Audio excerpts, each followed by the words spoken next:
Hey, let's kill the music. Hey, look at that. It's time to get dressed up day. It's Halloween day. That's right. Get dressed up as a kid. Hey, how much fun is that? All right. Well, it doesn't matter. Actually, you want to know something? Getting dressed up as a kid is easy. It's easy. You got to put on your hat backwards, got that look. And then you got to break out the toys. Got my toys, got my old Hot Wheel cars. I got a whole bunch of them in there too. I even set them up the other day because, hey, man, you know what? It's fun to be a kid every once in a while.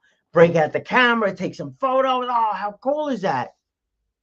Wow, I remember back in the day taking photos though. You had to the amount of film you had to use. I think I still got some film laying around actually. That 36 millimeter film, and oh, you go take photos, send them out to Photomat or uh, mail them away because it was cheaper.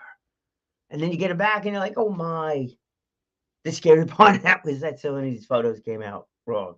But you want to know something? Halloween's great, man. It's just kind of it's a fun day, really good for the economy. I'm told it's one of the most decorated holidays of them all. Got a ton of candy. It's good. Then we get to talk about eating properly. Get to talk about all kinds of stuff. But no matter what it is, hey, it's time to have some fun.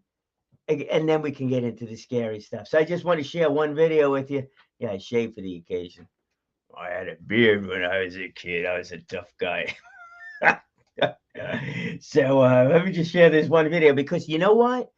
Being a kid all year long, having that, oh man, the world is full of opportunities, or wow, wouldn't it be cool to do this and doing stuff and not worrying about so many of the other things that go along with it. How much fun is that? How much fun is that? And this one I got to give to Sal. I'll show this video. Just gonna have a fun time here. This is my friends with something else. Oh, here we go. We're gonna share the screen on this. Share screen. Let's bring it up, and we are looking at. There it is. Ready? Here we go. Share. Get ready. Hold on. We're about to go for a ride.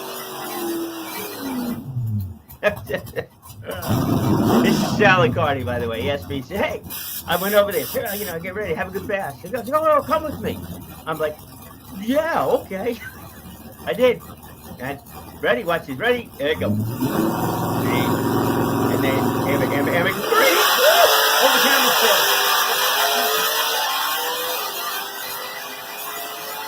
There you go. Oh, there we go down the edge. And of course, this is over at EPCAL, the park, racetrack in the street. Go down to the end, turn around, and come back down the other side. That was a lot of fun. Scary? Well, it's different, let me just say. I had the opportunity to go twice. Let's come down the return lane. We'll skip the rest of this stuff. Let's stop sharing. We kill that. We're back over here. Hey, happy Halloween, Karen. So that was what it was like. That was a little more than a minute I just played over there, but a whole lot of fun going down the track there with Sal. So Sal, thanks so much, my friend.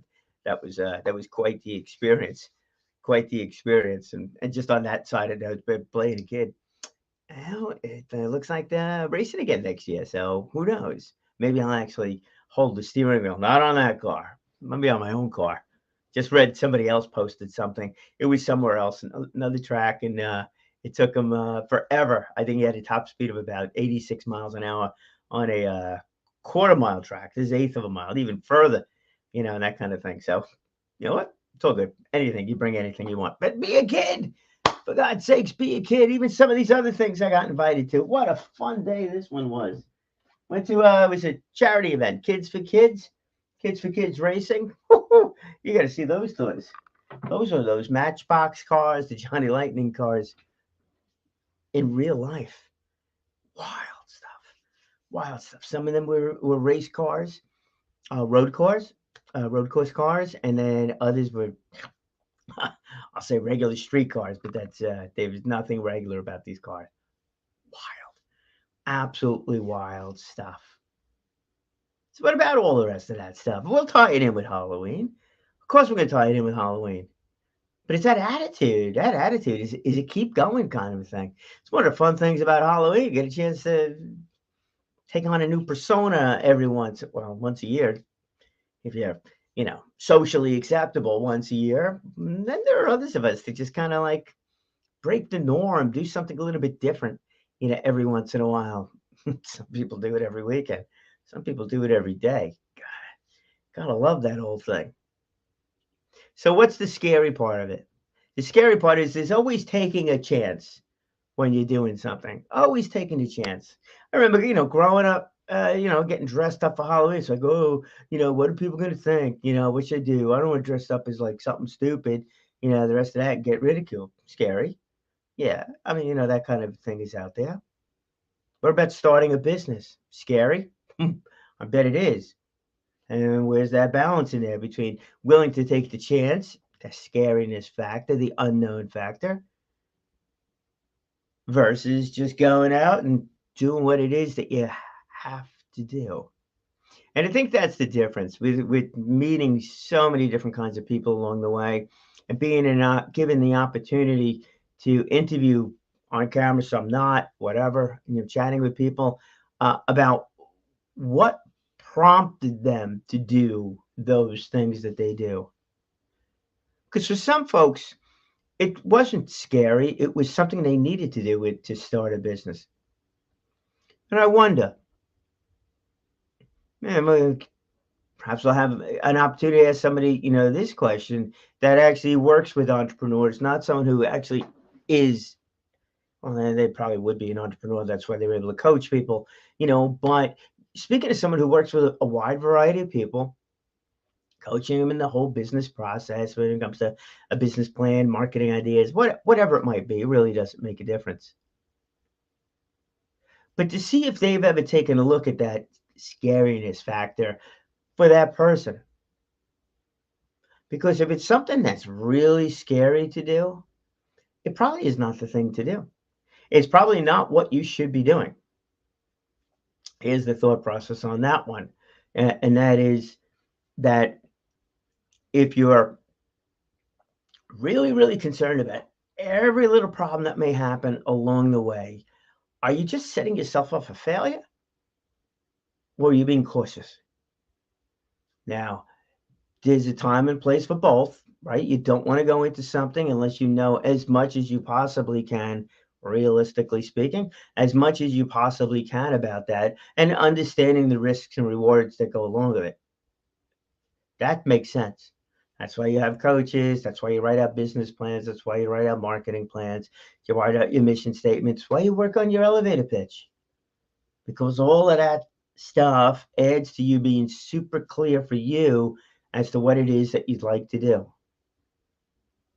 But if you can't do that, and I mean, if you're sitting down and really, really having a tough time hashing out what it is that you're really trying to accomplish, hashing out what your true value is, hashing out some sort of a marketing plan that you can't do, a business plan that you can't do because you really can't decide who your target market is.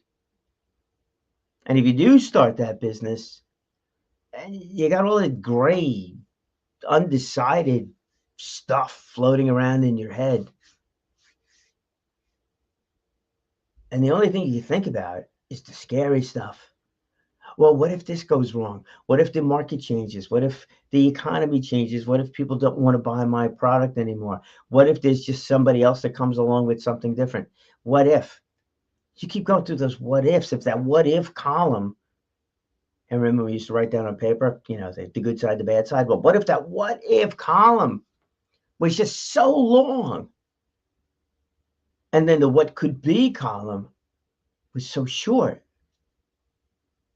That would be very scary to go into business. That would be very scary to take on that project because I don't think that you'd be ready to do that. Dip your toe in the water, find that comfort level. It's got to be a comfort level with it. With that scariness factor. The scariness factor. Should have put on makeup for this one. But that scariness factor is reasonable. Reasonable. Hey, look, Sal, Tony, who drives the Jeep, he invited me out one time too. I mean, to say that I was like really super like, hey, yeah, I'm relaxed. Let's go and do this thing. Oh no, definitely not. To say that when I got on any of these stages, spoke at a high school, comedy, whatever it was, doing interviews, even talking to the camera here with nobody in the room, to say that I wasn't nervous, to say there wasn't some scariness factor that goes along with that, that's crap. There always is. There always is. It's just where on that spectrum. I've been asked that question, a bit on the speaking side. Oh, do you get nervous? The answer is yes. Yes, every time. Every time I stand in front of a group, every time I get introduced, every time anything like that happens, even when I read the script for the foundation, when I did that event, was I nervous? Yeah. And I think that's a healthy thing, not scary. I think it's healthy. It's where it falls on my little spectrum in there. Was I concerned about what the audience thought of me? Do I concern myself what you think of me? I'm waiting for my wife to post something on that one. Well, of course the answer is yes. It just is. But is that concern so high that I won't do it or that's just the only thing I think of? No, no. That's where you have to manage that scariness factor. So you got to reduce that scariness thing. You got to reduce that what if side of it any way you possibly can. Hey, Halloween should be fun, right? Not really scary. Unless you go to a haunted house. But if you go to a haunted house, something tells me that that's fun for you. I never thought it was fun. I don't go. I won't go to a haunted house. I just don't find it enjoyable. I find it too scary. Not for me. Not for me. Maybe it's for you. And using that as the example, where does that fit into your scary fun factor? Maybe you really enjoy getting scared out of your wits. Well, if you enjoy it, that's fun. If you don't enjoy it, well, maybe I should be going the other way. But if you really don't enjoy it, then that what if list, the scary list, is way too big. And the fun factor is just way too small. So you don't do it. Roller coasters, man, I love a roller coaster. Zoop, other way around. There's no what if on that one. It's like nowadays it's what if I can get it on camera? But no, man, that's just fun. I love those roller coasters. And actually, that's part of the reason why I enjoy doing that thing. It was a straight line roller coaster, but boy, oh boy, yeah, it's like boom and go. Wild stuff. The G-force thing is it's a thrill. It's definitely a thrill. Even nothing big, but I raced go-karts, not professionally, nothing like that. Took a class and raced a go-kart all in the same weekend. Another weekend I did it, again. Out of 30 cars, I think we came in like 25th.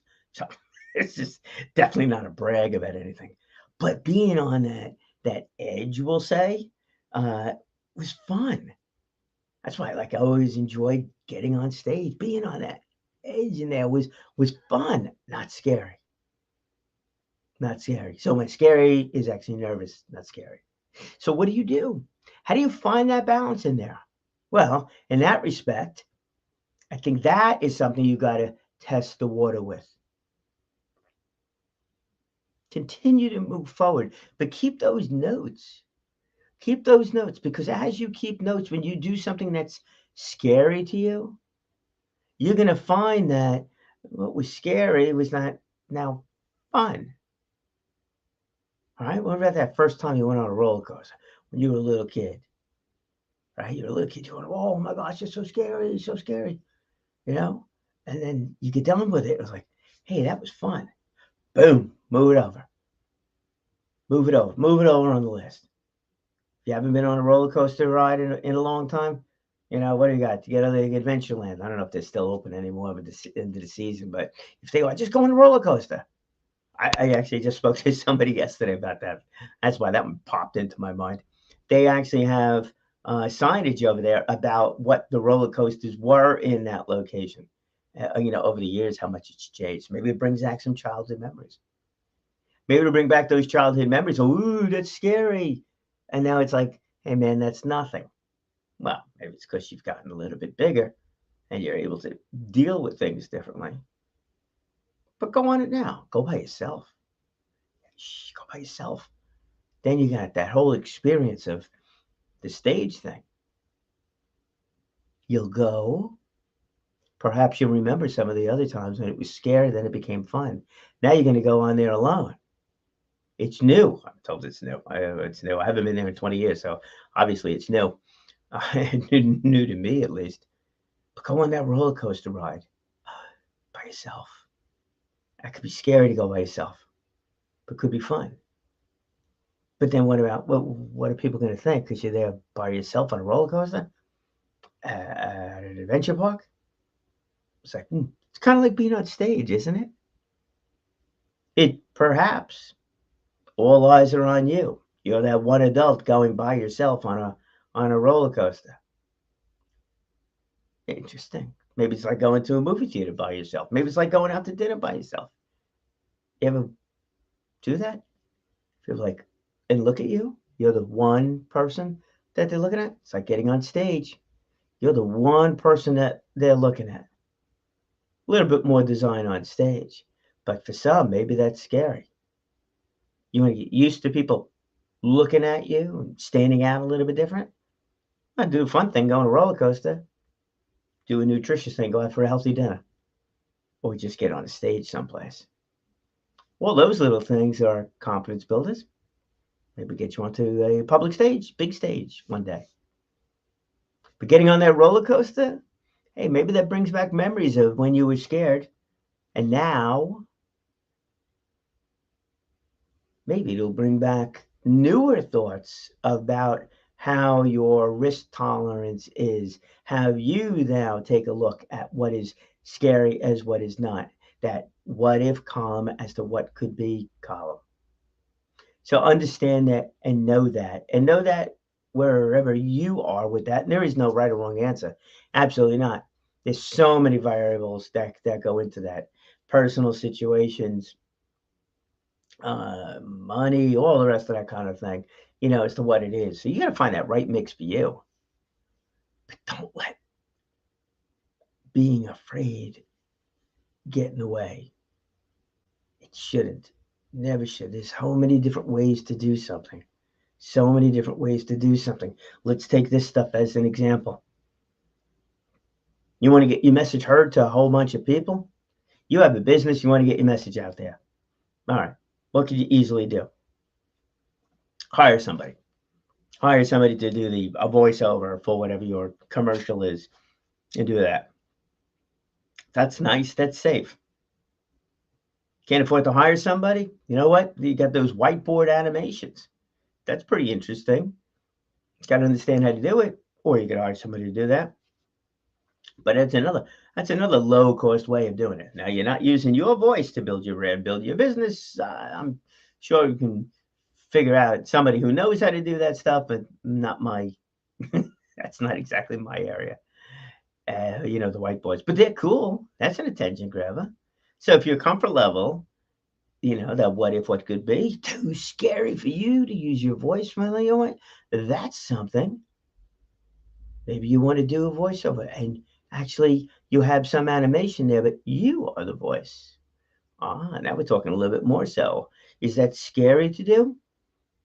Shouldn't be, because if you go over to a room and you record it, you have a script that you can read and reread. It's recorded and it can be re-recorded, can be edited, can be anything.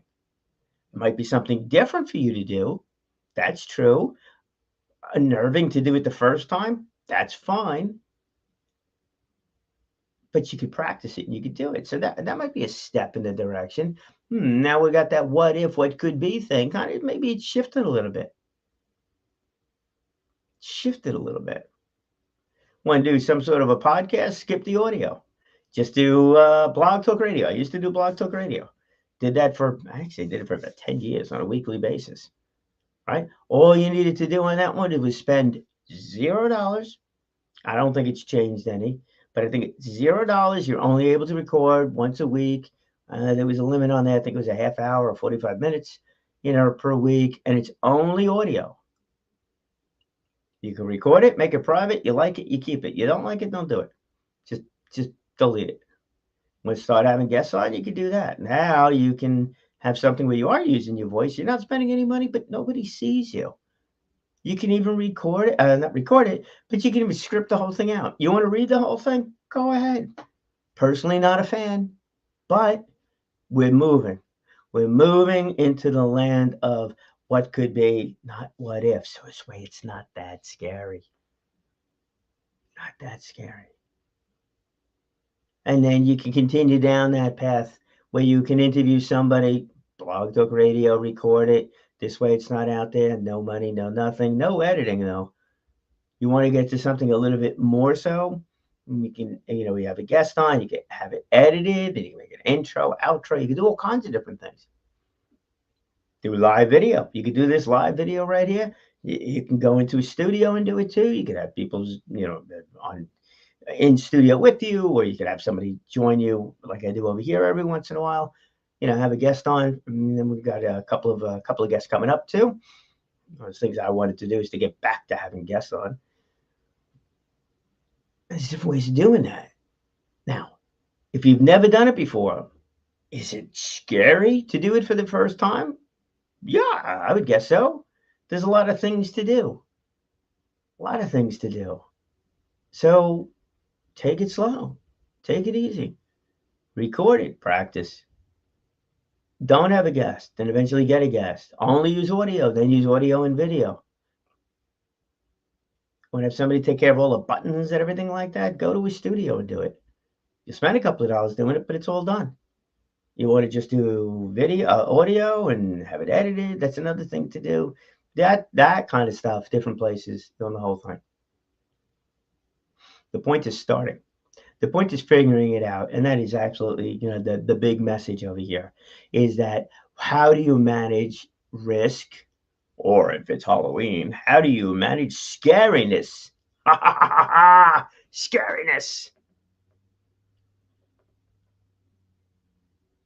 And it's by knowing whatever the risks are, as much as you possibly can. So, you have an idea, you have something that you'd like to do, write it down on a piece of paper. See if you can create that elevator pitch in the first place, or at least see if you could put down on paper or on a Word document, whatever, 3 things. What is the most valuable part of that effort that you are doing to the outside world, your customers? And what are the 3 things where that business, that venture, that effort means the most to you, or you and your spouse or significant other, but to you. One is for clarity on the going outside. When you're speaking to and trying to figure out, who your target market is and what the value to them is. The other one is probably more important than anything else. What is the value of it to you? If you really, really understand and you are really, really committed to the value to you, you're going to work through all kinds of different issues as they happen, and they will happen. And you can reach this project out till you're blue in the face. You'll never know everything. You'll never uncover all of the problems either. You won't figure out the challenges until you know something more so from the inside out. Right? I know I was doing the announcing out there. I was, okay, how hard could that be? It was a whole nother language. And then once I knew what I didn't know, then it became a whole big time learning curve to go along with the whole thing. But if I didn't understand why I was doing it, and then just became a whole lot of work, a whole lot of effort, a whole lot of extra time I got to spend on something that's the question. On something that's important or not important. Comes to, doing my lawn, whatever, the landscaping. Do I need to do it perfectly? Nope. Do I want to really learn how to do it perfectly? Nope. Definitely don't want to do that. I want to do the bulk of the work. Some of the finite stuff, No, it doesn't mean that much to me. That, my friends, would be a waste of time. Just don't really care. No. But other things I do want to learn, and more and more and more, because it's more meaningful to me. I understand the value to me, and it is something that is important to me as I continue further down, the road, and doing different things. So that's the question to you: how important is it? This is a motivational speaker from Chicago, Eric. This is where I should have notes. I wasn't even thinking about mentioning him. Guy Eric. Um, and his whole big thing is, how bad do you want it? And if that want is really clear, you're going to work through any problem at all. That's it. Just flat out going to work through any problem. In my aspect of it, if you're really clear as to where this is a benefit to you on a personal business level, whatever it might be, to your family, whatever it is, if you're really clear as to what the value of that project is to you, you're going to do whatever you need to do. You're going to learn how to do different things. The most important thing, as it pertains to Halloween, is that scariness factor will become here, and it's going to decrease, and it's going to decrease, and it's going to decrease, because you understand that, hey, if I do this, it's going to really help me. So my help factor is big. My risk factor on the thing, smaller. It'll help you deal with your emotions as you go through. If you know that you are aiming for a role in a company where you want to become not only just the store manager, but the district manager, maybe even further along, where you're working for the company and you've got a larger district, and you really want up and continue to move up on that thing. Maybe it's your company and you have one place, but you want to go to 2, 3, 4. You understand that you are not going to be giving a one-on-one speech all the time, because your employee count is going to continue to increase. Your responsibility is going to go at a much higher level rather than day to day. They become much more of the bigger side of whatever that operation is. You're going to be speaking to larger and larger clients. You're going to be speaking in bigger audiences. What does that mean? That means that if your goal is that, then you understand that speaking at a club meeting someplace, not a big deal. Speaking any place, no longer a big deal, because the reward, it outweighs the risk so much more.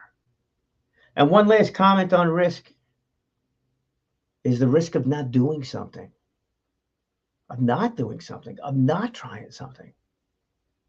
That might be the scariest thing of all. What if